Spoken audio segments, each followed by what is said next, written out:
اللہ الرحمن الرحیم۔ انسان فطری طور پر انتہا پسند واقع ہوا ہے۔ یہ نفرت کرنے لگے تو نرم و نازک پھولوں کو بھی بے دردی سے مسل دے، اور پیار کرنے آئے تو اس شدت سے کہ کانٹوں کو دامن میں سے جا لے۔ کبھی پیار کی شبنم کا ایک قطرہ بھی ہمیں سیراب کر دے، اور کبھی چاہتوں کے امڑتے دریا بھی ہمیں تشنہ لبی کے آگے ہار مان جائے۔ اگر آپ ہمارے چینل پر نئے ہیں تو پلیز میرے چینل عاقب کی کہانی کو سبسکرائب کریں، لائک کریں اور شیئر کریں، تاکہ ایسی انفارمیٹیو ویڈیوز آپ کو دیکھنے کو ملتی رہیں۔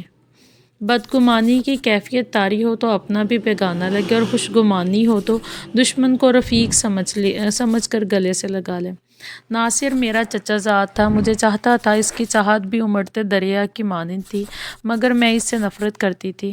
وہ میری منزل نہ تھا، مجھے دیہاتی ماحول بھی پسند نہ تھا۔ میری آنکھوں میں بسنے والا شہزادہ خوبصورت، پڑھا لکھا اور سوٹ بوٹ میں ملبوس شخص تھا، جو شہر میں رہا اور پلا بڑھا ہو۔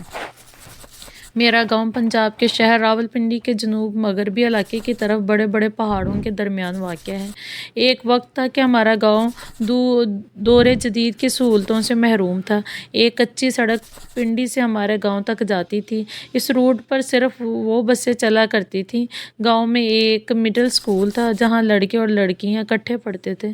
بجلی نہ تھی، اسپتال کی کمی بھی شدت سے محسوس ہوتی تھی۔ ہمارے گاؤں کے لوگ بروقت طبی امداد نہ ملنے کی وجہ سے موت کے منہ میں چلے جاتے تھے۔ ناصر اور میں اکٹھے ہی گاؤں کی ایک اسکول میں پڑھتے تھے۔ ناصر کے والد میرے ابا جان سے بڑے تھے۔ گاؤں میں ہماری جائیداد سب سے زیادہ تھی۔ میرے چچا اور والد دونوں بھائی مل کر ذمہ داری کرتے تھے۔ آپس میں اتفاق اور محبت مثالی تھا۔ ناصر اور میں ہم عمر تھے۔ قدرت نے مجھے بے حد حسن سے نوازا تھا، جبکہ ناصر شکل و صورت کے لحاظ سے بہت پیچھے تھا۔ لگتا تھا وہ ہمارے خاندان کا فرد ہی نہیں ہے۔ اس کا سیاہ رنگ اور پکا چہرہ مجھے بالکل نہیں بھاتا تھا۔ میں بچپن ہی سے اسے ناپسند کرتی تھی۔ بدصورت ہونے کے باوجود وہ کلاس کا ہونہار طالب علم تھا۔ اساتذہ اسے بہت چاہتے تھے، مگر ہر معاملے میں اسے نیچا ہی دکھانے کی کوشش کرتی تھی۔ مڈل کا امتحان ناصر نے فرسٹ ڈویژن میں پاس کیا، جبکہ میں بے مشکل پاس ہوئی۔ اس کے بعد حالات نے اجازت نہ دی تو ناصر نے تعلیمی سلسلہ ختم کر کے ذمہ داری میں باپ اور چچا کا ہاتھ بٹانا شروع کر دیا، جبکہ میں گھر کی ہو کر رہ گئی۔ کچھ عرصہ بعد جب مجھے علم ہوا کہ میری اور ناصر کی نسبت بچپن میں ہی طے ہو گئی تھی تو میں تڑپ اٹھی۔ میں کسی صورت بھی ناصر کی ہمسفر نہیں بننا چاہتی تھی، مگر اب انکار کرنا بھی میرے اختیار میں نہ تھا۔ پھر بھی میں نے اپنی اماں کو بتا دیا کہ میں ناصر کو ناپسند کرتی ہوں، اس لیے میں اس سے شادی نہیں کروں گی۔ ماں نے میری بات سنی تو پریشان کن لہجے میں بولی، سلمیٰ بیٹی، ناصر جیسا بھی ہے تمہیں اس سے شادی کرنی ہی ہوگی۔ تم دونوں کی نسبت بچپن میں ہی طے پا گئی تھی۔ ہمارے خاندان کی یہ ریت رہی ہے کہ جو رشتہ ایک بار طے ہو جائے وہ ٹوٹا نہیں کرتا، اس لیے تم سب کچھ بھول جاؤ اور ناصر کے سوا کسی کے بارے میں نہ سوچو۔ مجبوراً مجھے خاموش ہو جانا پڑا، لیکن میں نے یہ عہد کر رکھا تھا کہ کچھ بھی ہو جائے میں ناصر سے شادی نہیں کروں گی، خواہ اس کے لیے میری جان ہی نہ چلی جائے۔ ناصر ہمارے گھر آتا رہتا تھا، مگر میں اس بات کو گوارا نہ کرتی تھی کہ مجھے اس کی شکل سے بھی نفرت تھی۔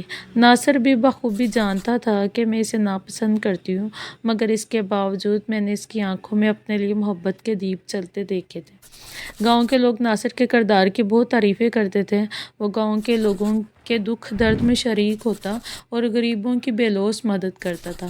میں کسی کی زبان سے اس کی تعریف سنتی تو میرے اندر ایک آگ سی لگ جاتی۔ میں جی بھر کے اس کی برائی کرتی اور دل کی بڑاس نکال لیتی۔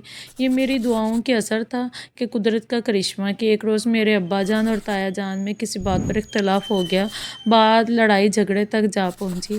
وہ جو کبھی ایک جان تھے، ایک دوسرے کے دشمن بن گئے۔ میں جانتی تھی کہ زیادتی میرے ابا جان کی ہے، مگر وہ پھر بھی کسی صورت ہار ماننے کو تیار نہ تھے۔ میرے لیے تو یہ جھگڑا زندگی کی نوید بن چکا تھا۔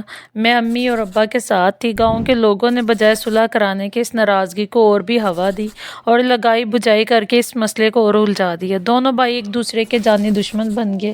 تمام جائیداد کا بٹوارا ہو گیا۔ میری اور ناصر کی منگنی بھی توڑ دی گئی۔ میرے من میں گھنٹیاں سی بج اٹھی۔ میں نے سجدہ شکر ادا کیا کہ میرے من کی مراد پوری ہو گئی تھی۔ ایک روز ناصر اچانک ہمارے گھر آ گیا اور میرے ابا جان سے کہنے لگا، چچا جان آپ چھوٹے چھوٹے ہیں، غلطی اور زیادتی بھی آپ کی ہے، اس لیے بڑے بھائی سے معافی مانگ لیں اور خاندان کی عزت کو زمانے والوں کے سامنے تماشا نہ بننے دیں۔ اس نے ناصر کی اس جرات پر اس کی خوب خبر لی اور اسے کھری کھری سنا کے گھر بھیج دیا اور یہ بھی کہہ دیا کہ آج کے بعد وہ ہماری حویلی میں قدم نہ رکھے۔ یوں ہی 4 سال بیت گئے، ہم ایک ہو کر بھی ایک دوسرے کے لیے اجنبی بن گئے۔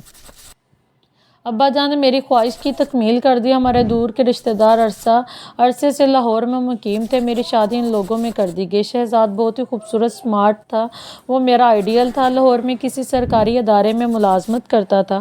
میں شادی کے بعد لاہور چلی گئی اور شہزاد کے ہمراہ ایک پرسکون زندگی گزارنے لگی۔ ناصر کو میں ایک خواب سمجھ کے بھول گئی۔ میں گاؤں میں کم ہی جاتی تھی۔ میں نے سنا تھا کہ ناصر نے عمر بھر شادی نہ کرنے کا عہد کر لیا ہے۔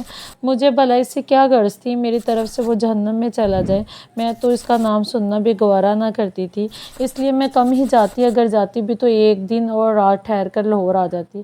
شہری زندگی مجھے راس آ گئی تھی۔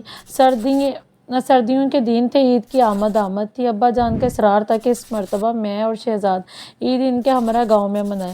ہم جب راولپنڈی کے بس اسٹاپ پر پہنچے تو ہمارے گاؤں جانے والی آخری بس اسٹینڈ پر کھڑی تھی۔ شام ڈھلنے والی تھی، موسم بھی ابر آلود تھا، بارش کا بھی امکان تھا۔ بس خالی ہی تھی۔